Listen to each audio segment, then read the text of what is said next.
여러분 안녕하십니까? 김석원 목사입니다. 구약 이야기 6번째 강의 시작하도록 하겠습니다. 북이스라엘의 왕들을 전체적으로 살펴보고요. 왕국의 멸망 이야기를 조금 하도록 하겠습니다. 그리고 북왕국의 대표적인 예언자라고 할 수 있는 호세아 아모스, 사실은 아모스가 더 먼저죠. 호세아가 시작은 그렇게 했지만은 아모스로부터 호세아로 연결되는 그런 얘기를 좀 여러분들께 하려고 생각합니다. 자, 남북 왕국의 왕들을 좀 살펴보죠. 이거는 아주 깊은 신학적인 얘기를 하는 클래스는 아니니까 여러분들이 이름을 반드시 꼭 기억하셔야 될 필요는 없겠어요. 그러나 이제 이야기의 흐름이 어떻게 되는지는 이해를 하셔야 되니까 제가 좀 전체적으로 이야기를 하나로 묶어서 북왕국 이야기만 좀 하도록 하겠습니다. 그래서 오른쪽 도표에서 보시면 하늘색으로 되어 있는 거는 이제 통일왕국의 왕들이고요. 그 다음에 초록색이 오른쪽에 초록색으로 되어 있는 건 남왕국 유다의 왕들인데 오늘은 이 사람들 이야기는 하지를 않겠습니다.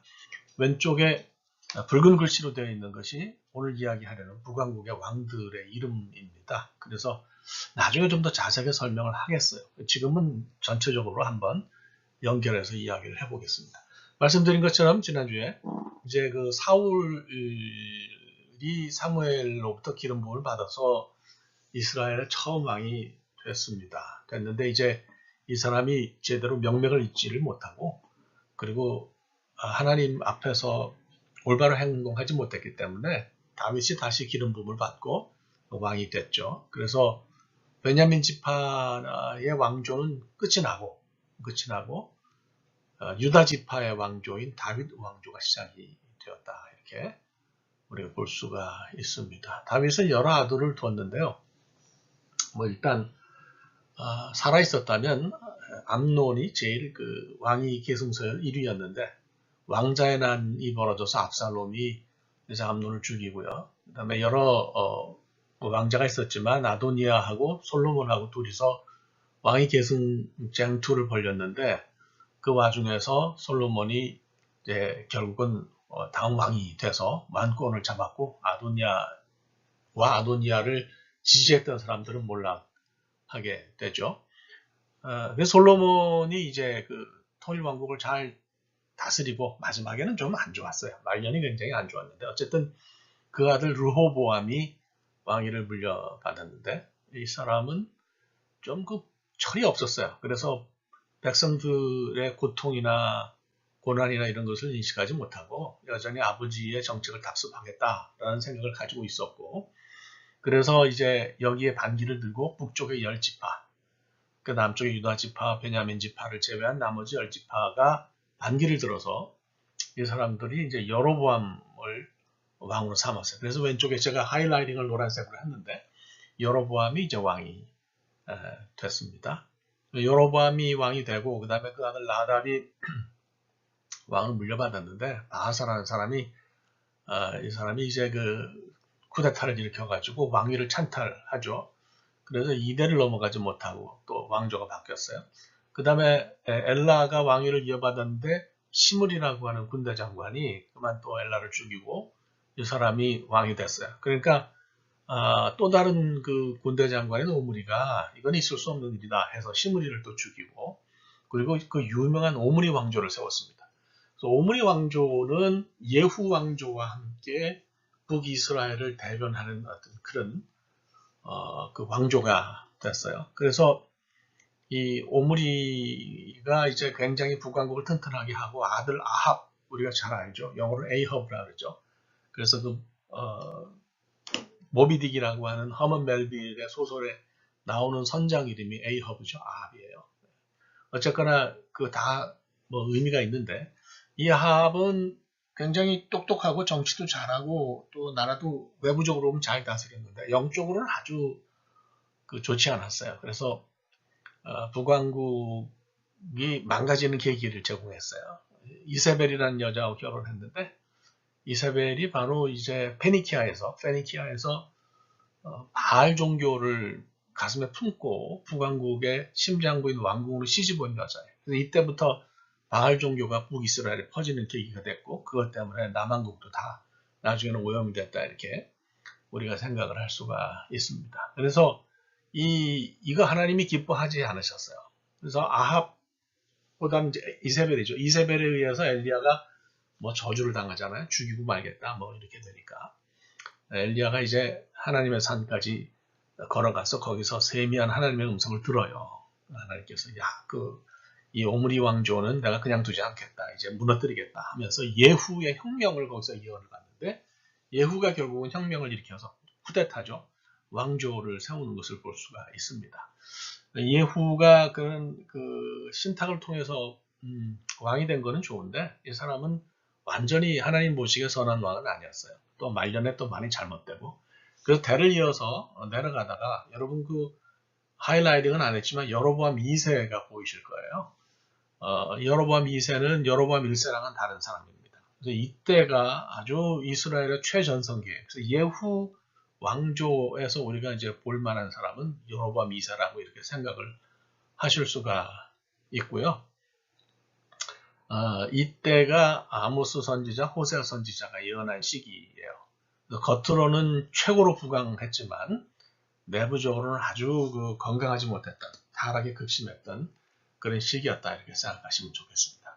그 이후로 몇 왕이 이제 쿠데타를 반복하면서 되풀이되다가 마지막에 이제 그 베가가 왕이 되고 그 뒤를 이어서 호세아가 마지막 왕이 되고 그 다음에 결국 아수르가 침공해서 주전 721년 혹은 주전 722년에 북왕국 이스라엘은 역사에서 사라지게 됩니다.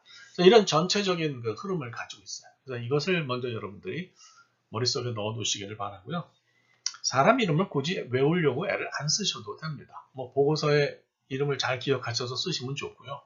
안 그렇게 하셔도 제가 뭐라 하지 않아요. 단지 큰 그림은 하나, 이런 그 스트럭처는 여러분들 머릿속에 가지고 계시고 이런 그 과정을 통해서 북이스라엘이 흘러내려 왔고 결국은 멸망했다고 하는 것 정도만 여러분들이 머릿속에 집어넣어서 가지고 계시면 될 것 같습니다. 남북 왕국인데요. 왼쪽은 Kings of Israel, 오른쪽은 Kings of Judah 그랬어요. 그러니까 왼쪽은 북왕국의 왕들이고요. 오른쪽은 이제 남왕국 유다의 왕들이에요. 오른쪽 왕은 얘기하지를 않으려고 합니다. 재미있는 건 아주 진한 그 쉐이딩이 있는 거는 그것이고 그 다음에 아예 없는 건 bad이고 그 다음에 mixture of good and bad 그러니까 조금 연하게 되어 있는 거는 그런데 오른쪽 남왕국을 보시면 선한 왕이 뭐 아사라든지 여호사밧이라든지 또 요아스 아마샤 뭐 이런 사람들은 아하스 여호사밧은 선한 왕. 그 다음에 이제 요아스 아마샤 아사리아 요담 이런 사람들은 그저 믹스처라고 볼 수가 있고요. 그 다음에 히스기야 요시야 이런 사람들은 좋은 사람. 나머지는 그런 것조차 없는 사람들은 다 아주 안 좋은 왕이었어요. 그러니까 남한국에는 거의 대부분 안 좋았는데 그래도 선한 왕이 몇 사람이 있어서 괜찮았다 이렇게 볼 수 있어요. 그럼 왼쪽에 북왕국은요. 북왕국은 다 나쁘고요. 중간에 예후라고 되어 있는 사람 하나 있죠. 제가 말씀드렸어요. 그 예후가 아마 그 mixture of good and bad이에요. 그러니까 조금 뭐 잘한 것도 있고 안 좋은 것도 섞여 있고 그런 사람이고 나머지는 다 악했어요. 그래서 이렇게 여러분들이 생각을 해보시면 좋겠습니다. 그러니까 하나님이 무게추를 이렇게 놓고 선한 쪽으로 어디가 기우나 이렇게 보시면 남한국 쪽으로 그래도 기우는 거죠. 남한국이 지파는 두 개밖에 없었고 또 힘도 그렇게 세지 못했지만은 사실은 정통성을 가지고 있었다 이렇게 생각하고 북왕국은 그렇지 못해서 일찍 무너졌어요. 일찍 무너졌는데 그것 때문에 이제 남한국 유대 사람들이 북왕국 사람들을 좀 천대하고 그런 것도 있죠. 다음으로 한번 또 가보도록 하겠습니다. 자, 왕조를 조금씩 살펴볼게요. 여로보암 왕조인데요. 여로보암 1세죠. 여로보암 1세. 우선 여로보암은 그 르호보암, 솔로몬의 아들인 르호보암에게 가가지고 어떻게 하겠냐, 좀 백성들의 짐을 가볍게 해주고 잘 다스리겠냐 하니까 르호보암이 그렇게 못하겠다 하니까 이제 10지파를 이끌고 올라가서 북왕국에 나라를 세운 사람이에요. 그래서 왕이 됐죠. 문제는 이 사람에게 그 이방 그 제사의 영향이 컸다라고 하는 거예요. 그래서 베델이라는 곳에 여러분도 아시지만 이 오른쪽 그림 보이시죠? 황금 송아지를 만들어 놓고 사람들이 거기 가서 예배드리게 했어요.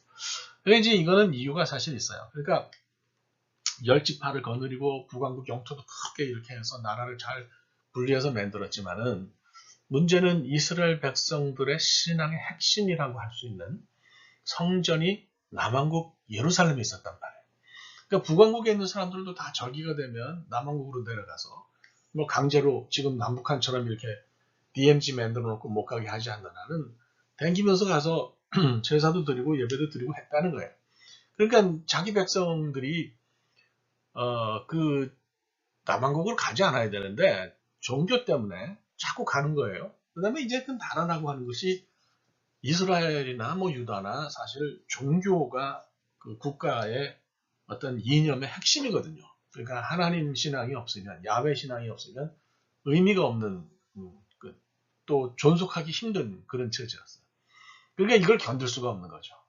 그래서 결국 사실 베델의 황금 송아지를 만들고 거기다 이제 성전 같은 것을 짓고 사람들이 이게 우리를 출애굽해낸 하나님의 모습이다. 이렇게 한 거는 사실은 문제가 있어요. 더구나 이제 이 소라고 하는 거는 바알 신의 상징이기도 하거든요. 그러니까 이거는 굉장히 좀 문제가 있었다. 이렇게 우리가 판단할 수 있죠. 당시의 수도는 디르사예요. 디르사는 제가 티르사, 디르사는 제가 지난번 시간에 이제 이스라엘 백성들이 그 가나안 땅에 들어와서 땅을 점령할 때에 그때 이제 그 지도를 보여드리면서 조금 설명했어요. 이렇게 이해하시면 될 거라고 봅니다. 그 아들이 이제 그 나답인데요. 이 사람은 별로 한 거 없고요. 바하사라고 하는 사람이 반란해가지고 피살됐어요. 그러니까 쿠데타가 두 번째 대에 일어났다고 볼 수가 있습니다. 그러니까 이거는 그렇게 사실 나라를 나눈 거는 하나님이 원하시지 않은 일이었다라고 우리가 이제 판단을 하는 거죠. 여로보암 왕조가 끝난 다음에 뒤를 이은 게 이제 바하사 왕조인데요. 바하사 왕조에도 왕은 두 사람밖에 없어요. 그러니까 바하사는 여로보암의 온 집을 다 쳐서 사람들 다 죽이고 또 그 아들인 나답도 죽여가지고 왕위를 뺏는 쿠데타, 찬탈에는 성공을 했는데 죄를 짓고 하나님을 따르지 않는 것에 있어서는 여로보암 1세를 그대로 답습했습니다. 그리고 나라도 이 사람이 다스리는 동안은 유다 왕이 그때 아사였는데 이 사람과 계속 전쟁 상태에 있었어요. 남북 왕국의 관계가 편하지는 못했어요. 그래서 굉장히 좋지 않은 그런 상태에 있었다 볼 수가 있습니다. 이 바하사의 아들이 엘라인데요. 이 사람은 이제 군대 장관 시므리, 제가 조금 전에 말씀드렸어요. 시므리라고 하는 사람이 반란을 일으켰어요. 그러니까 뭐 따지고 보면 바하사도 사실은 뭐 왕족이 아닌데 왕자의 집안이 아닌데 반란을 일으켜가지고 여로보암의 집을 무너뜨렸으니까 나도 이렇게 할 수 있지 않냐. 뭐 이런 반면 교사를 보여준 거죠. 근데 사실 이게 참 어려운 거예요. 이런 병이 한번 들면 나라가 어려워요. 네. 교회도 마찬가지예요. 그러니까 목사님과 교인들 사이에 불편해가지고 이 목사가 사임한 그런 경험이 있는 교인들이 조금 마음에 안 들면 뭐 불평하거든요. 목사가 잘못되는 경우도 있지만 교회가 문제가 생기는 건 제가 볼 때 교인 반, 목사 반 이렇게 책임이 있어요. 그러니까 하여튼 그런 병이 일단 들지를 말아야 돼요. 그런 병이 들지를 말아야 되는데 많은 교회들이 그런 병 때문에 몸살을 앓아요. 그러니까 그렇게 되면 뭐 교회가 부흥할 수 없죠. 그래서 교회 성장학, 저는 번영주의 이런 거 좋아하지 않지만 그래도 교회가 좀 성장하려면 목사님이 한 20여 년은 계속해서 같은 정책을 가지고 일관적으로 목회를 해야 교회가 조금 성장해요. 성장이라는 게 여러 가지 의미가 있지만 하여간 뭐 저 얘기가 좀 나갔습니다. 어쨌거나 이런 형편이 됐어요. 그래서 이제 뒤를 이은 사람이 시므리인데요. 이 사람은 엘라의 군대 장관이었는데 그 술 취한 그를 이제 피살을 하고 역시 왕에 올랐어요. 그래서 뭐 왕을 죽이고 임금이 됐는데 7년 다스린 다음에 그 다음에 오므리라는 사람이 역시 너나 나나 똑같은 군대 장관이고 네가 어떻게 왕을 배신하고 그렇게 그런 짓을 할 수 있냐 하고서 이 사람이 이제 군부의 지지를 받아가지고 뭐 자기가 되고 싶으니까 됐겠지만 어쨌든 군부가 이렇게 자기를 지지한다 해가지고 왕이 됐어요. 그러니까 결국은 세력인 거죠. 저는 이렇게 보면서 뭐 국제 정치 질서나 한 나라의 정치 질서나 겉으로는 온갖 뭐 외교적인 정치적인 수사를 가지고 다 치장을 해도 내부적으로는 힘이에요. 힘. 그 힘이 어디서 나오느냐가 중요한 거겠죠. 하여튼 오므리가 이제 힘이 있었어요. 그래서 왕이 됐고요. 시므리는 자살을 했습니다. 말씀드린 것처럼 오므리는 굉장히 정치력이 대단하고 머리가 좋은 사람이었어요. 그래서 나라가 이제 그 외부적으로 번영했죠. 그래서 수도가 이렇게 디르사는 좀 좁다 생각해가지고 은 두 달란트를 주고 사마리아를 샀어요. 그러니까 굉장히 싸게 산 거라고 볼 수가 있어요. 그래서 어쨌든 사고서 그리고 이제 거기를 수도로 삼았죠. 그래서 대대로 북왕국의 수도 그러면 대표적으로 사마리아를 이야기를 합니다. 그러니까 이게 말하자면 그 세계미 중심으로 있는 그곳을 얘기하는 거예요. 오늘날에는 세계물 그곳에 사는 그 원주민들은 나블루스라고 그렇게 불러요. N-A-B-U-L-U-S인가 뭐 하여튼 뭐 그래요. 근데 어쨌거나 거기를 이제 수도로 삼은 거죠. 나라가 굉장히 번영했고요. 외부적으로. 그 다음에 아주 튼튼해졌어요. 그러니까 늘 생각하는 것이지만 물질적으로 세상적으로 번영하고 잘 되는 거하고 하나님이 인정하시는 거하고는 좀 다른 것 같아요. 인정하실 수도 있지만 그러면서 하나님 관계없이 나는 내 능력으로 잘한다 그러면 그때부터 하나님 손 떼시는 것 같아요. 어쨌거나 이제 오므리가 왕이 돼가지고 왕조가 시작이 됐고요. 그 아들이 우리가 잘 아는 아합이에요. 여러분들 잘 아실 거예요. 아합은 뭐 나쁜 왕 중에서도 아주 대표적인 나쁜 왕이라고 볼 수가 있고요. 죄송합니다. 제가 요새 자꾸 목이 상태가 안 좋아져서. 이 사람은 이제 부왕의 정책을 확대를 했다고 볼 수 있는데 제일 좋지 않은 거는 이세벨이랑 결혼한 거예요. 우리도 아시다시피 그 이스라엘 지중해 북쪽, 그러니까 아람 쪽하고 연결되는 그쪽 지역을 우리가 페니키아라고 그렇게 얘기해요. 영어로는 페니시아 이렇게 읽는데 이제 페니키아 사람들은 원래는 헬란 말로는 포이니케아라고 하는 이름을 가지고 있는데 이게 무슨 뜻이냐면 조개나 뭐 달팽이 같은 데서 붉은색 자주색 염료를 채취해가지고 그걸로 옷감을 이렇게 물들여서 그리스 사람들한테 팔았어요. 고대 세계에서는 이 자주색이나 붉은색이 왕족이나 귀족들만 입는 거거든요. 그런 색이거든요. 그러니까 굉장히 이거 옷감을 필요로 하는 사람들이 많았고 그래서 지중해 무역을 정권을 장악하면서 페니시아가 아주 굉장히 커졌어요. 그래서 구약성경을 보면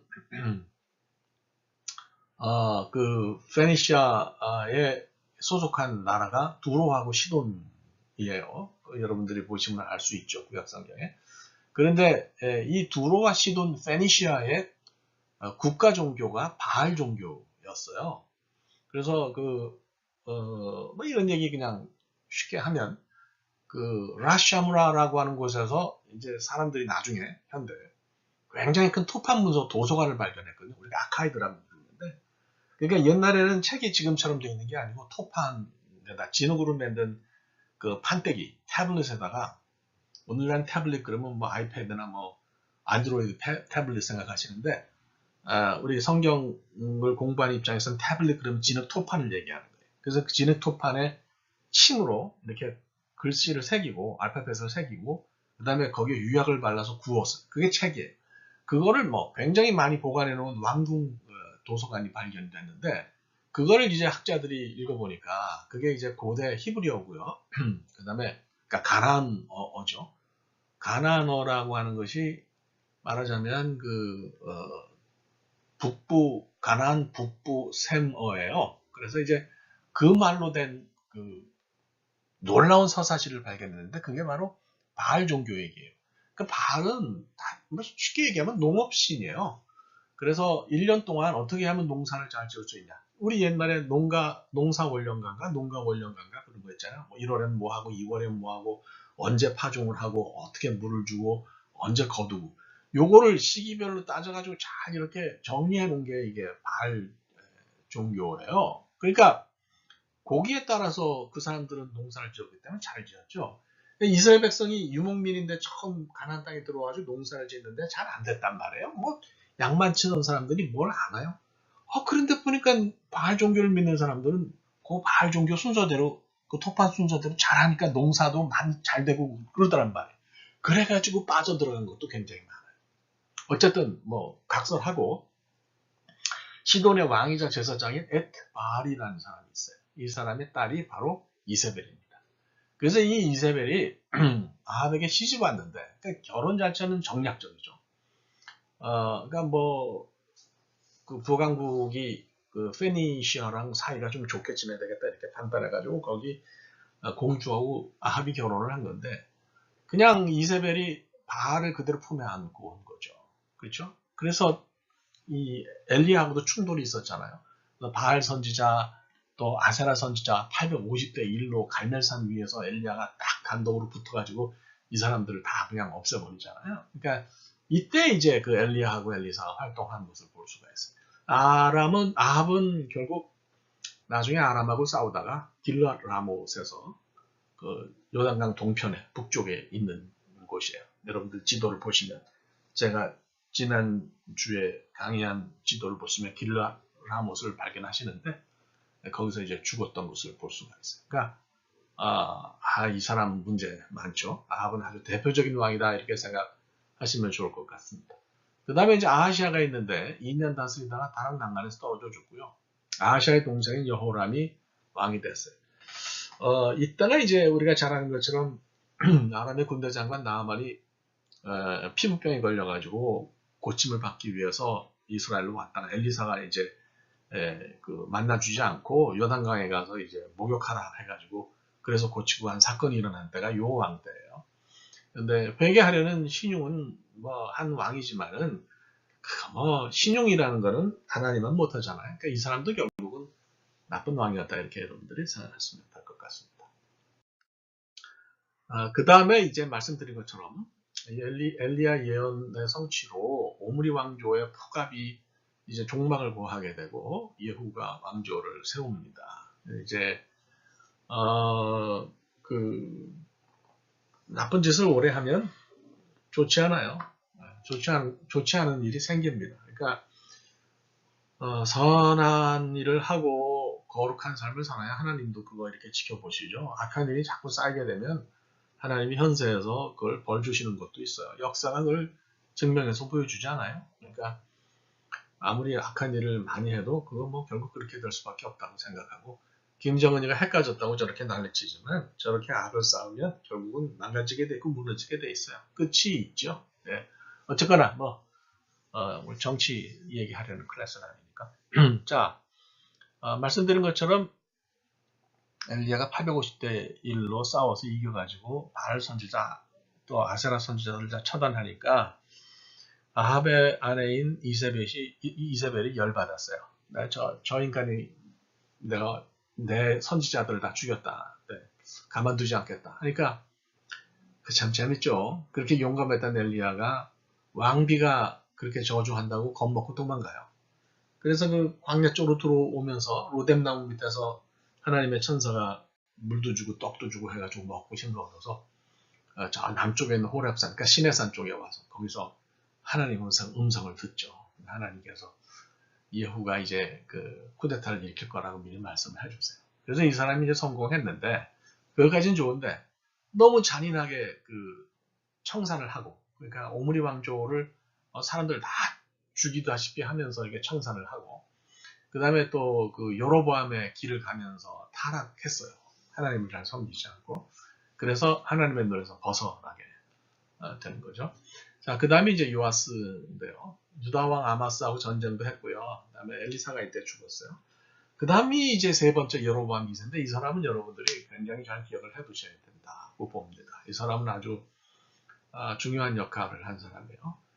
북이스라엘 역사에서 최고의 황금 시대를 연 사람이 여로보암 2세입니다. 그러니까 나라가 제일 부강했어요. 그러나 그런 반면으로 영적으로는 아주 암흑기였어요. 그러니까 이상해요. 좀 나라가 잘 되고 복받고 물질적으로도 풍성하면 이거 하나님 주셨다 하고 사람들이 감사해야 되는데 그런 일이 거의 없어요.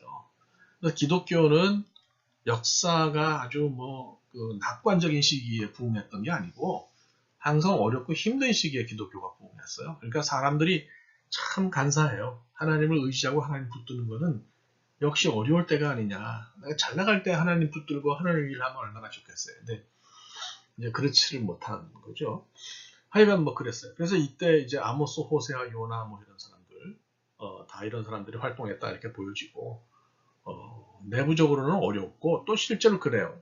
사도 바울이 이야기한 것처럼 섰다고 생각하면 넘어질 줄 조심하라 그랬는데 겉으로도 부강했지만 그 밑에가 썩었어요.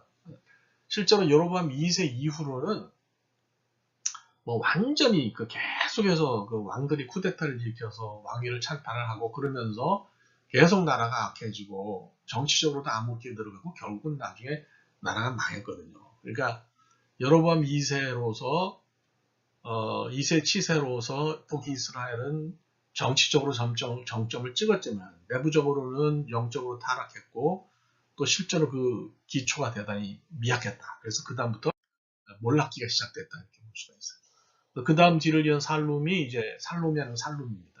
1개월 다스리다가 므나헴이 죽였고요. 므나헴은 왕이 그 부가히야까지 해서 자기 아들까지 해서 이렇게 나라를 다스렸는데 결국 그 정통성이 없으니까 아수르의 공격을 받을 때에 백성들의 지지를 못 받잖아요. 그렇게 되는 거예요.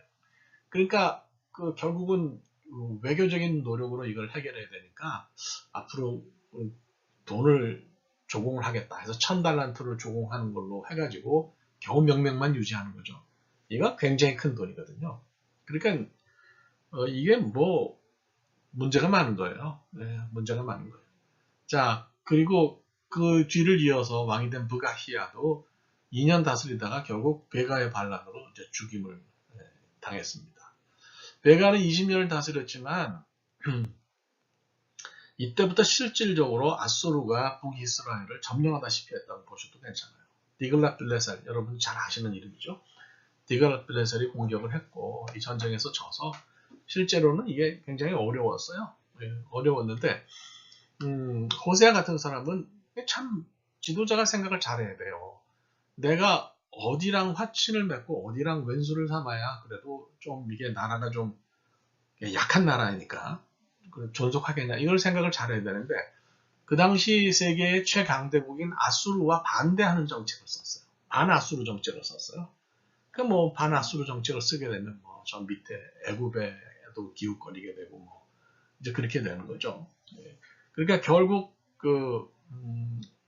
친구인 베가를 죽이고 왕이 됐지만은 아수르가 보호를 해준다 해도 결국 그 반아수르 정책을 쓰면서 이게 맛이 간 거죠. 그래서 살만에셀이 계속해서 말 잘 들으면 보호해주고 끝나지 왜 침공을 하겠어요. 그러니까 북이스라엘 말을 안 들으니까 쳐들어와서 결국 주전 721년 주전 722년으로 아시는 분들도 있을 거예요. 그래서 먼저 북이스라엘이 멸망하는 것을 우리가 볼 수가 있습니다. 멸망하고 나서는 굉장히 나라가 한심해졌다 이렇게 볼 수가 있어요. 거기 아수르의 그 식민지 정책이라는 것은 뺏은 나라 사람들을 뽑아와가지고 자기 나라를 데려가고 거기에 자기 나라 사람들을 심는 거예요. 그래서 우리나라를 만들겠다, 같은 나라를 만들겠다 그런 정책이거든요. 그래서 많이 잡혀가고요. 아수르 사람들이 거기 그 북이스라엘에 들어와 살았어요. 그 이제 사람이 들어와서 하니까 남녀간에 사랑할 수도 있게 되고 정분도 나오고 그래가지고 인터메리지라 그러죠. 그러니까 그 혼혈 결혼이 생겼다고요. 그래서 북이스라엘 사람들하고 아수르 사람들하고 피가 섞이죠. 믹스드 블러드가 된 거예요. 그것 때문에 남한국 유대 사람들이 이 북왕국 사람들 그 출신을 천대했어요. 그래서 사마리아 사람 그러잖아요. 그러니까 사마리아 사람들이 멸시받고 천대받고 이 사람들은 하나님 믿지만 성경도 따로 가지고 있었어요. 그래서 우리가 사마리탄 오경이라고 해가지고 사마리아 오경 나중에 발견된 거 보면 이 사람들의 이 경전이 따로 있었다. 내용은 큰 차이가 없지만 그럴 정도로 이제 천대를 받고 그렇게 됐어요. 그러니까 이것이 다 이런 역사에서 온 거라고 여러분들이 생각하시면 될 것 같습니다. 자, 그래서 이제 그 멸망 얘기를 제가 좀 더 이제 해 보도록 하겠습니다. 기원전 722년, 721년에 아수르에 의해서 이제 멸망했다는 얘기가 있고요. 그때 아수르 왕이 살만에셀이고, 요 얘기가 열왕기하 17장을 읽어보시면 자세하게 설명이 되어 있어요. 그러니까 그 제가 설명한 것처럼 아수르가 굉장히 강성했고 몰락기에 계속해서 쿠데타로 나라의 정통성 또 이런 것들이 다 약해졌는데 이제 베가 뭐 그 호세아 이런 사람들이 다 반아수르 정책을 쓴 거고 이거는 화약고의 기름 부은 거하고 똑같은 거죠. 그러니까 뭐 내리 누르면 반발이 생기겠죠. 반발이 생겨도 외교적으로 이걸 잘 해결할 수 있어야 되는데 그런 머리도 없었어요. 하나님도 의지하지 않고 그 다음에 외교적으로도 실패하고 그러니까 베가도 반아수르 정책이고 호세아도 반아수르 정책이고 그러니까 친애국 정책을 썼는데 이게 화를 부는 거죠. 그러니까 이제 그 고대 중근동은 뭐 분명해요. 북방 세력이 강성하면 남쪽의 애굽 세력이 힘이 줄어들고요. 남방의 애굽 세력의 힘이 세지면 북방의 세력이 힘이 약해지고 그래요. 그 이스라엘이 팔레스틴이 그 중간에 있기 때문에 지정학적으로 우리랑 비슷한 거예요. 대륙 세력과 해양 세력이 만나는 중간에 있는 거죠. 예? 그러니까 이런 그 어려움이 있었어요. 그래서 여기서 특별히 좀 외교를 잘 하는 것이 필요했는데 제대로 된 선택을 하지 못해서 이런 경우는 721년에 무너졌다. 근데 기본적인 건 하나님 잘 못 섬겨서 그런 거죠. 자, 그래서 살만에셀이 침공을 했고 결국 이제 사마리아 사람들이 탄생하고 지금 말씀드린 것처럼 유대로부터 아주 큰 멸시와 천대를 받았다 이렇게 생각하시면 됩니다. 열왕기하 17장에 있는 북왕국의 멸망 이후의 상황을 이렇게 한번 보시면 사마리아에서 이렇게 이제 잡혀가죠. 쭉 위로 이렇게 잡혀가가지고 디폴트 된 것을 이제 볼 수가 있어요. 그래서 여러분들이 어떻게 이것을 이해하실지를 잘 보시면 아실 것 같습니다. 그래서 나중에는 이제 뭐 바벨론 포로를 통해서도 그렇게 됐지만 원래 이것이 순혈주의를 주장하던 뭐 사실 순혈도 아니지만 순혈주의를 주장하던 이스라엘의 혈통학적으로 쇼크를 준 사건이 됐다.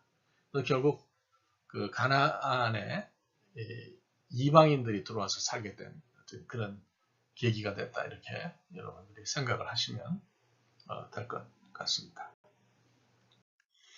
자, 이제 예언자 얘기를 좀 해보죠. 말씀드린 것처럼 원래 예언자적인 성격을 이제 다 사사도 가지고 있고 뭐 그랬는데 이것이 다윗 왕 때부터 따로 독립된 펑션을 가진 사람들로 이루어졌다 이런 얘기를 했어요. 왜냐하면 그 다윗이 제사장을 자기 부하로 두었기 때문에 그 제사장이 갖고 있던 예언자적인 직능만 따로 가진 사람들이 이제 튀어나와가지고 그 사람들이 하나님의 말씀을 대변하는 역할을 했다 이렇게 말씀을 드립니다. 그래서 어쨌든 그 9세기 10세기 주전 9세기 10세기경부터 예언자라고 하는 사람들이 물론 이제 그 이전에도 있어요. 모세도 예언자고 예언자지만 어쨌든 그런 특별한 직능을 가진 사람들이 나타나기 시작했다 이렇게 볼 수가 있습니다. 중요한 것은 이 예언자라는 말은 점치는 사람하고 달라요. 그러니까 뭐 오늘날도 예수 점치는 사람들 많잖아요. 이렇게 어디 가면 뭐 기도 제목 적으라 그러고 그거 적어가지고 돈 몇만 원이랑 같이 내밀면 그거 바꾸서 기도해주고 당신은 가서 이번에 아들이 딸이 이 대학을 쳐야 된다 저 대학을 쳐야 된다 이 아파트는 사지 마라. 자 이거 기독교가 왜 이렇게 타락했어요. 그러니까 그런 거는 예언이 아니에요. 물론 하나님이 앞일을 가르쳐 주신 것도 있지만 그런 경우는 예언이라는 말이 쓰인 경우에 한 10% 정도나 될까요? 나머지 90%는 하나님의 말씀을 대언하는 거예요. 동시대 사람들에게 올바로 살아라. 하나님의 말씀을 듣고 하나님 뜻대로 살아야 한다라는 말을 대변하는 것이 예언자였어요. 그러니까 오늘날 뭐 설교도 예언행위라고 볼 수 있고 우리가 성경 공부를 하면서 그룹 모임을 하면서 묵상을 통해서 하나님의 말씀을 받아서 내가 이거 똑바로 살아야 되겠다 이렇게 깨달으면 그것도 다 예언 행위라고 볼 수가 있어요. 그래서 예언을 너무 특별한 거로 생각하지 마시고 이것을 앞날에 점치는 것처럼 그렇게 생각하신다면 굉장히 잘못이다 이렇게 생각을 하시면 될 것 같아요. 그래서 히브리 말로는 나비라고 불러요. 나비라고 부르는데 이게 이제 부르다라는 하나님이 부르신 사람이니까 부르다라는 그 말에서 왔어요. 하나님 부르신 사람, 불러서 세운 사람. 이거를 이제 신약 성경에서는 prophetess라고 그러죠. 영어로는 prophets라는 말이 여기서 왔는데 pro라는 말은 앞에 미리 그런 뜻도 있지만 대신한다는 뜻도 있어요. 그래서 여기서는 대신한다는 뜻이거든요. 하나님을 대신해서 말한다. 이런 뜻으로 여러분들이 생각을 하시고 이해하시면 될 것 같습니다. 한 가지 예언에 대해서 또 말씀드릴 거는 이제 그 예언자들을 크게 보면 둘로 나눠요. 보면 앞부분에 뭐 이름만 있고 그 사람들이 쓴 그 성경책이 없는 예언자들이 있잖아요. 예를 들면 뭐 모세라든지 아브라함이라든지 또 미디암, 드보라, 뭐 사무엘, 뭐 나단, 심지어 우리가 잘 아는 유명한 엘리야, 엘리사 이런 사람들은 다 예언자인데 이 사람들의 이름으로 된 책이 없어요. 뭐 모세는 물론 오경을 썼다고 알려져 있지만 나머지 사람들은 그렇지 않잖아요. 엘리야서, 엘리사서 이런 거 있어요? 이런 거 없잖아요. 그러니까 이제 이 사람들은 예언자로 활동을 했는데 자기 이름을 저자로 하는 책을 쓰거나 하지는 않았어요. 근데 이제 8세기부터 주전 8세기 중엽부터 자기 자신의 예언을 글로 남기는 예언자들이 나타나기 시작했습니다. 그래서 이렇게 이런 글로 남긴 사람들, 자기의 이름을 책에다 붙여서 글로 남기는 사람들을 아무런 기록도 남기지 않은 사람들과 구별하기 위해서 문서 예언자라고 불러요. 그죠? 또 고전적인 선지자, 뭐 정력적 예언자 그러는데 그냥 편안하게 문서 예언자라고 그렇게 여러분들이 부르시면 되겠습니다. 문서 예언자 이전의 초기 예언자들은 그 나라가 세워진 다음에 뭐 나단이라든지 뭐 엘리야, 엘리사 이런 사람들 보면 알겠지만 주로 왕하고 교류하면서 특정한 왕이나 개인의 운명에 대해서 이렇게 하나님의 뜻을 전달했어요. 그런데 8세기에 나타난 문서 예언자들은 그런 걸 넘어섰습니다. 어떻게 넘어섰냐면 그 이스라엘이나 유다라고 하는 나라의 사람들 전체를 상대로 선포를 하고 특별한 사람이나 왕에 대해서 이렇게 강조점을 두지 않았어요. 물론 이제 왕을 얘기를 하더라도 나라 전체를 이야기하는 그런 와중에서 그 일부분을 이야기를 한 거지 그 사람들에 대해서만 선포한 건 아니에요. 그래서 이런 차이가 있는 거죠. 초기 예언자와 8세기 이후의 문서 예언자의 차이는 첫째로는 그 책이 있다 없다 이렇게 볼 수 있고 두 번째로는 왕이나 개인에 대해서 선포를 했는데 이제는 이스라엘과 유다 백성 전체를 상대로 선포했다. 이런 차이가 있는 거죠. 그래서 그런 차이를 여러분들이 좀 잘 이해하시고 그렇게 보시면 될 것 같습니다. 그래서 이제 제가 예언자를 이렇게 써놨어요. 써놨는데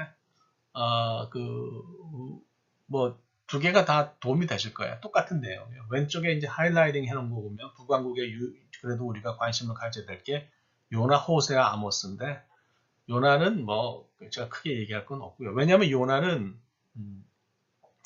재밌는 것은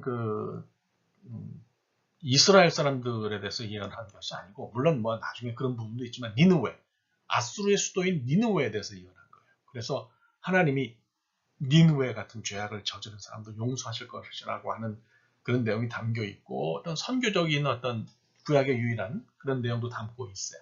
근데 이제 밑으로 내려오시면 그보다 100년 후에 나훔이라는 선지자가 있어요. 나훔 보이세요? N-A-H-U-M. 이 사람도 역시 보시면 니느웨하고 이스라엘 상대로 예언했다고 되어 있는데요. 반대로 이 사람 나훔은 니느웨에 대해서 예언했지만은 니느웨 니들은 벌 받을 거라고 얘기했어요. 그러니까 요나는 굉장히 뭐랄까 하나님이 용서하시고 끌어안으실 것이고 너희들을 멸망시키지 않을 거라고 예언했던 반면에 나훔은 너희들이 하나님의 이 심판을 받아서 멸망할 거다 이렇게 예언을 했어요. 그러니까 니느웨 사람들이 요나 때 잠깐 회개했는지 몰라도 회개가 좀 지속되진 않았던 거로 우리가 생각을 할 수 있는 거죠. 어쨌든 요나는 빼놓고 그 다음에 이제 중요한 것이 바로 이제 호세아 선지자고 아모스 선지자고 이렇게 우리가 볼 수 있어요. 그 역사적으로 보면 따지고 보면 호세아가 위에 있지만 사실은 아모스가 더 먼저라고 우리가 이렇게 생각을 할 수가 있어요. 그건 왜 그러느냐? 여러분들이 보시면 아시겠지만 호세아가 먼저 예언을 시작했다 하더라도 아모스가 그러니까 호세아가 더 예언한 기간이 길어요. 이렇게 생각하시면 돼요. 호세아가 예언한 기간이 그러니까 오른쪽을 보시죠. 오른쪽 보시면 아모스는 주전 765년에 시작했잖아요. 호세아는 758년에 시작했잖아요. 그러니까 아모스가 먼저 시작한 거죠. 그렇죠? 그런데 왜 호세아가 위에 있냐? 호세아가 훨씬 더 오랫동안 예언을 했어요. 아모스는 잠깐 예언했어요. 한 10여 년 했나요? 그리고선 사라졌어요.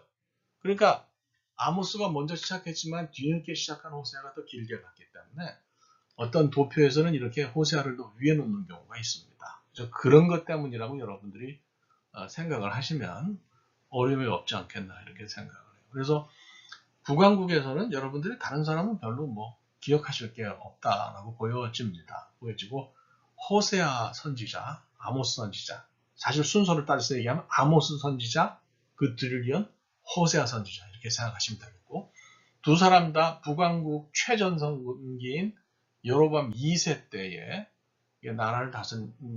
이 사람이 나라를 다스릴 때 예언한 사람이다 이렇게 여러분들이 생각을 하시면 될 것 같습니다. 자, 아모스부터 볼까요? 그 구약 성경을 보면 재밌는 거는 그 이사야의 아버지도 아모스라고요. 그러면 이 아모스하고 우리가 아는 예언자 아모스하고 같은 사람일까요? 전혀 그렇지는 않습니다.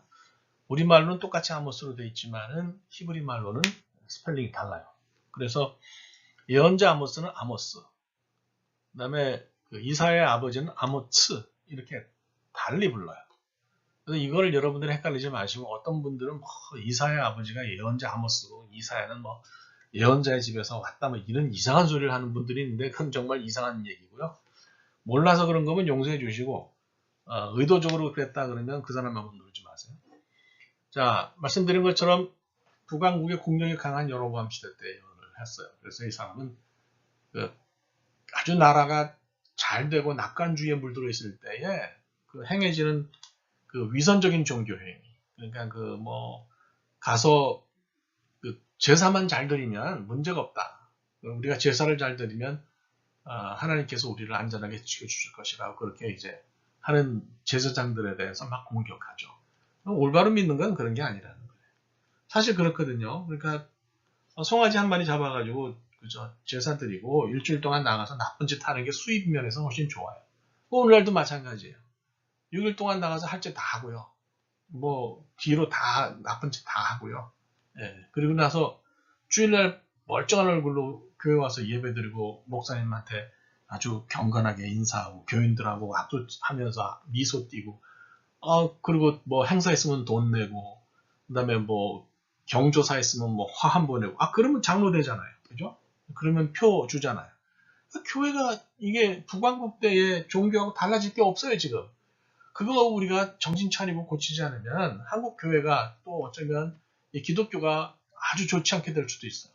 정신 차려야 된다. 한국 사람들이 출석하는 교회는 미국에 있건 한국에 있건 어디에 있건 비슷한 모습을 가지고 있어요. 그러니까 이거 벗어나야 합니다. 이거 벗어나지 않으면 정말 하나님이 말씀하시는 것이 무엇인지 그거를 따라가는 신앙생활을 하지 않으면 그냥 위선적인 종교 행위, 그죠? 겉으로 보이는 거가 괜찮은 거로 이렇게 자꾸 그쪽으로 가게 되면 나라도 어려워지지만 교회가 어려워지는 거예요. 교회가 어려워지면 나라가 어려워지는 거예요. 아모스는 남왕국 출신이에요. 그런데 북왕국에 가서 이제 예언을 했죠. 그래서 아마샤라고 하는 북왕국의 제사장하고 아주 논쟁을 벌이잖아요. 그래서 제사장이 열이 받치잖아요. 남한국 출신이 북왕국에 와가지고 왜 자꾸 우리 보고 뭐라 하느냐. 우리는 잘 사는데 너 가서 니네 나라 나가서 하라. 그러니까 얘기를 합니다. 자기는 로벤 나비 이런 얘기를 해요. 그러니까 나비는 예언자라고 그랬잖아요. 로는 아니라는 거예요. 나는 예언자도 아니고 벤 나비 예언자의 아들도 아니다. 그러니까 그 당시만 해도 진짜 예언자의 아들이라는 것보다도 학교가 있었어요. 도제 제도를 통해서 학교가 있었어요. 그래서 선지자를 따라다니면서 선지자를 배우는 거예요. 선지자가 어떻게 하는 거다 이런 걸 배우는 거예요. 웃기는 거죠. 그러니까 이게 이제 말하자면 그 선지자의 아들이라고 불리던 사람인데 그 자기는 드고아라고 하는 곳에서 농부를 하던 사람이지 특별히 뭐 이런 그 선지자들 따라다니면서 배우거나 그 종교 지도자의 둘레에 있던 사람이 아니라는 얘기를 해요. 나는 오고 싶어서 온 게 아니다. 하나님이 나를 보내셔서 북왕국에 왔다는 그렇게 이야기를 하죠. 그래서 보면 이 사람은 이제 뽕나무 재배하는 사람이라는데 그 뽕나무라는 말은 도대체 어디서 왔는지 모르겠어요. 다 이제 무화과죠. 슈크민 히브리 말로 무화과를 그 볼레스 하는 사람이라고 그래요. 볼레스라는 건 무슨 뜻이냐면 거기 침으로 이제 찔러가지고 구멍을 내는 사람이에요. 그 무화과에 왜 침을 찔러서 구멍을 낼까요? 그 옛날에 기억나실지 모르겠는데 이제 밤거리에 보면 겨울에 그 감을 파는 분들이 있는데 카바이트로 땡감을 잘 숙성시켜 가지고 이제 그 잘 익은 그런 홍시감으로 만들어서 파는 분들이 있었어요. 그런 것처럼 무화과를 숙성시키는 거죠. 이건 카바이트 같은 걸 쓰는 건 아니지만 무화과를 새파란 무화과를 침으로 찌르면 그러니까 그것 때문에 숙성이 되는 거예요. 거기서부터 그걸 뭐라고 그래야 돼? 일종의 부패가 진행되나? 뭐 하여튼 뭐 그러면서 과육이 좀 연해지면서 이렇게 이제 숙성이 되는 거죠. 그러면 이 사람은 어떤 일을 하는 사람이냐? 이 그 무화과를 많이 재배해가지고 그거를 한꺼번에 수집을 해서 다 숙성을 시켜가지고 시장에 내다 팔거나 왕궁에 그 뭡니까 공급을 하는 그런 중간 도매업자예요. 그러니까 이 사람은 간단한 사람이 아니었어요. 농부지만 그 가난한 사람도 아니고 힘이 없는 사람도 아니었어요. 아주 거기서 자리를 잡고 잘 사는 사람이고 돈도 있고 자기 기업도 있는 사람이었어요. 그런데 하나님이 그를 딱 불러서 야, 너 북왕국 가서 이야기해라. 자기가 뭐가 답답해서 왔겠냐 이거예요. 하나님이 그런 식으로 보냈으니까 왔지. 그러니까 그만큼 하나님 보시기에는 북왕국의 상황이 좋지 않았다 이렇게 우리가 생각을 합니다. 그래서 예언을 보면 예언이 굉장히 재밌는데 우선 다짜고짜 북왕국부터 이야기하지는 않아요.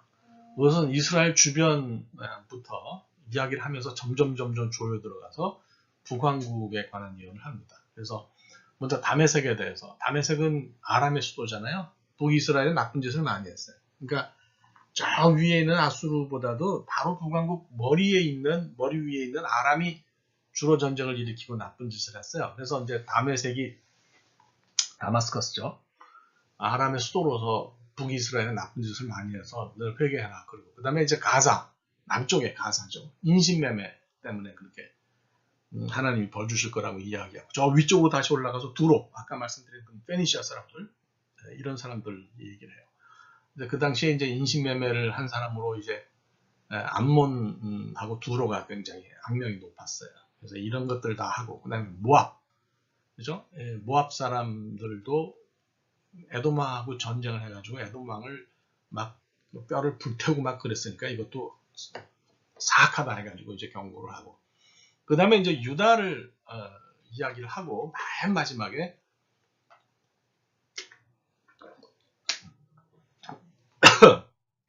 마지막에 이제 북왕국에 대한 이야기를 한 것을 볼 수가 있습니다. 결국 이제 주제는 하나님의 거룩하심과 죄에 대해서 심판하시는 걸 얘기를 하고요. 공의에 대해서 많이 강조를 하죠. 예. 그래서 하나님이 절대 주권자다. 저 옛날에 대학 다닐 때, 40년 전에 데모하고 그럴 때 신학생들이 데모하면 뭐 아모스서 읽고 그랬어요. 지금 생각하면 참 흥미롭죠. 항상 죄는 우리가 이야기하고 또 심판을 이야기해야 되지만 회개하는 자들에 대해서 하나님이 그래도 멸망시키시진 않거든요. 하나님이 이제 주권자신데 어쨌거나 아모스는 이런 얘기를 하는 그런 예언자였고 북왕국에 이런 의견을 강력하게 전달했다. 이렇게 판단할 수가 있습니다. 자, 그 다음에 이제 마지막으로 호세아예요. 이 얘기만 하면 뭐 강의를 정리할 수 있을 것 같아요. 이 사람이 역시 이제 여로보암 2세 말기에 예언을 시작을 했습니다. 말씀드린 것처럼 그 아모스보다 늦게 예언을 시작했지만 아모스보다 훨씬 더 늦게까지 예언을 했어요. 오랫동안 예언을 했기 때문에. 여러분, 이거 산술적으로, 이거 봐요. 산술적으로 봐도 몇 년이에요, 이게. 예. 거의 30년이 넘는 세월 동안 예언을 했잖아요. 그러니까 굉장한 거죠. 제가 27에 안수를 받아가지고 지금 올해 60이 됐으니까 33년 했는데요. 좀 길게 했다는 생각이 들어요. 목사로서 상계에서. 이거 뭐 이만큼 호세아가 했구나. 늘 이런 생각을 합니다. 참 힘들었겠다 그런 생각하죠. 그래서 어쨌거나 북이스라엘의 여로보암 2세 때 남왕국으로 치면 우시아 왕, 여러분 잘 아시죠? 우시아 왕, 그 다음에 요담, 아하스, 히스기야, 이렇게 긴 세월 동안 여러 왕이 남왕국에서 지나갈 동안 이제 이 사람이 예언을 한 사람입니다. 역시 말씀드린 것처럼 아모스처럼 외적으로는 번영하는 북이스라엘에 대해서 내부의 도덕적인 타락이 너무 심각하다. 이걸 이제 설명하는 거죠. 그 얘기를 지적하고 있어요. 말씀드린 것처럼 여로보암 2세 이후에는 몰락기로 접어들고 나라가 쿠데타로 계속 왕들이 이제 집권하죠. 그래서 사가랴, 살룸, 무나헴, 브가히야, 베가, 호세아 계속 이 사람들, 그러니까 이 사람들 사이에 어떤 그 뭐라고 할까, 살해의 전승이라 그럴까. 그러니까 여로보암 2세 이후에는 정상적으로 왕위를 물려받은 사람이 한 사람밖에 없어요. 그러니까 그만큼 나라가 어지러워진 쪽으로 간 거죠. 그러니까 이게 뭐든지 전조가 없이 이렇게 되지는 않잖아요. 그러니까 이유가 있는 거예요. 숨겨진 이유가 있는 거예요. 그 이유에서 이렇게 갔다 이렇게 생각하시면 될 것 같습니다. 호세아는 이제 아모스가 공의에 좀 더 강조점을 뒀다면 하나님의 사랑에 대해서 더 강조를 하고, 그 다음에 너희들이 하나님 물론 심판하시지만 너희들이 회개하고 돌이키면 구원하시겠다고 하는 소망의 메시지, 회개의 메시지도 같이 전달하는 것이 조금 차이가 있는 거죠. 그러면서 하나님의 사랑을 이야기하는데 선지자 개인의 삶과 연결해서 이야기를 해요. 개인적으로는 가정생활이 좋지 않았으니 불우했어요. 아내하고 결혼을 했지만 아내가 도망가고 타락했죠. 그래서 뭐 아내를 잃은 슬픔이라고 하는 것이 얼마나 큰 것이겠습니까? 적어도 뭐 마찬가지죠. 배우자를 잃어버려. 배우자가 뭐 배신했다. 이것 뭐 상해에서 이것처럼 더 쓰디쓰고 고통스러운 일이 어디 있겠어요. 그러니까 이제 하나님이 배신한 배우자를 가서 데리고 오라 말이지. 용서해주라, 끌어안으라 이렇게 얘기했으니 저는 그 호세아 개인의 삶은 굉장히 비극적이었다고 생각하고, 그가 고멜을 데리고 온 다음에도 얼마나 힘들었을까 그런 생각이 많이 들어요. 그러니까 이제 그걸 통해서 그런 그 선지자 개인의 삶의 체득을 통해서 이스라엘을 향한 배신한 이스라엘, 바알을 향해서 바알이 더 좋다면서 배신한 이스라엘을 향해서 하나님이 그래도 내가 너를 용서하겠다고 돌아오라고 하신 하나님의 사랑을 이제 깨닫게 되는 거죠. 참 왜 개인에게 꼭 이렇게까지 하면서 예언하게 하느냐, 그러면 저는 그건 할 얘기가 없어요. 그건 하나님의 몫이니까 제가 대답할 부분은 아니고요. 거기서 뭐 그걸 보면은 이 호세아서가 이 얘기하려는 걸 못 보는 거죠. 호세아서는 제가 말씀드린 것처럼 그 하나님의 심판과 소망에 대해서 이야기하는 책이지, 그 개인의 삶에 대해서 이것이 뭐 타당하냐 아니냐 이런 걸 얘기하는 책은 아니에요. 그러니까 우리가 늘 성경을 보면서 성경 기자가 관심을 가진 중심적 사안에 대해서 우리가 관심을 가져야 하고요. 그 외에 곁가지에 대해서 관심을 가지면 성경은 그런 것까지 설명하는 책은 아니에요. 뭐 백과사전도 아니고 무슨 뭐 도덕책도 아니고 역사책도 아니고, 성경에 대해서 우리가 잘 이해를 해야 되는 거죠. 그러니까 뭐 성경에서 그 성경 저자들의 관점을 벗어나는 것에 자꾸 관심을 가지고 그걸 이야기하면서 이건 왜 이러냐, 도덕적으로 왜 이러냐, 이건 정치적으로 왜 이러냐, 뭐 이렇게 얘기한다 그러면 성경은 대답할 말이 없어요. 왜냐하면 성경이 말하는 건 그 부분은 아니거든요. 그래서 여러분들이 그걸 잘 따라가면서 성경을 읽으셔야 될 필요가 있다고 생각합니다. 어쨌건 그 호세아의 아내는 고멜을 이었는데요. 그래서 뭐 우리 복음성가도 있죠. 뭐 타락한 고멜과 같이 뭐 고멜이 특별히 개인적으로 타락한 여자였냐? 12소선지서에 대한 그 주석을 쓰고 또 소선지서 연구로 유명한 한스 발터 볼프라고 하는 그런 학자가 있어요. 이 사람이 그 호세아서 이제 주석을 썼는데 그걸 읽어보면 재밌는 얘기가 나와요. 그러니까 고멜은 그 당시에 특별히 그 여자가 뭐 타락하고 그다음에 성정이 좋지 못하고 성품이 아주 좋지 않은 여자였다 이렇게 볼 수 없다는 거예요. 오히려 고멜은 당시 북이스라엘 전체 실상을 대표하는 상징적인 여성이었다고 이렇게 보는 거죠. 그러니까 무슨 얘기냐면 이제 바알이 농업 종교라고 그랬잖아요. 그러니까 그 다산이 굉장히 중요하죠. 그래서 다산과 풍요 이게 이제 캐치프레이즈예요. 말하자면. 그러니까 다산에서 노동력이 많아지면 농사를 지을 사람들이 많아지니까 그만큼 거두는 곡식이 많은 거죠. 그래서 다산이 중요해요. 그래서 고대 사회에서 다산을 이야기하면 일부일처라고 하는 어떤 그런 도덕은 무너지는 거죠. 없는 거죠. 그게 그러니까 도덕이라는 것이 오늘날 우리가 볼 때는 일부일처가 도덕이죠. 그거 벗어나면 안 되는 거죠. 그런데 이제 고대에는 그게 아니라 다산하는 게 더 도덕적인 거예요. 예, 그러니까 이게 굉장히 상대적이라는 걸 우리가 좀 머리에 둘 필요가 있는 거죠. 그래서 바알 종교 안에서는 무조건 아이가 많으면 돼요. 그러니까 그러면 뭐 와이프도 여러 명이어야 되는 거고 또 심지어는 그렇게 따지면 남자가 누군지 몰라도 아이를 낳으면 되는 거예요. 그럼 노동력이 생기는 거고 그러면 뭐 농사 짓는 데 어려움이 없잖아요. 그죠? 그래서 그 당시 북이스라엘은 그러니까 호세아 때 북이스라엘은 어땠냐면 봄이면 그 바알 축제가 열려요. 그러면 그때는 그 이스라엘 젊은 가임기에 있는 남녀들이 다 나가서 들판에 나가가지고 이 바알 축제에 참여하면서 블라인드 데이트를 하는 거예요. 그러니까 오늘날로 치면 원나잇 스탠드를 하는 겁니다. 상대가 누군지 어떤 배경에 있는지 사랑하는지 아닌지 그런 거 관계없이 성관계를 맺고 그리고 아이를 낳는 거예요. 오늘날의 입장에서 보면 뭐 타락 그 자체인 거죠. 뭐 오늘날도 지저분하지만은 뭐 아주 그 당시에 나라가 그랬어요. 근데 그 문제는 그거를 잘못됐다라고 이야기하지 않는 거죠. 네, 바알 종교는.